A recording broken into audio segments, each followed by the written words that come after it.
Hi guys, ulit. Ngayon, ito na yung party sa paggawa ng Starbucks drinks na parang Starbucks na. First time ko ito magawa, DIY Starbucks. Di parang baliktad damit ko ito. Baliktad na, may yan nga lang. Baliktad na sa Starbucks. Gagawa ako. So, ilang spoon yun ma? Isang ano yung sachet eh.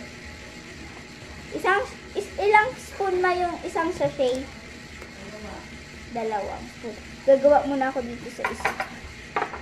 Yung para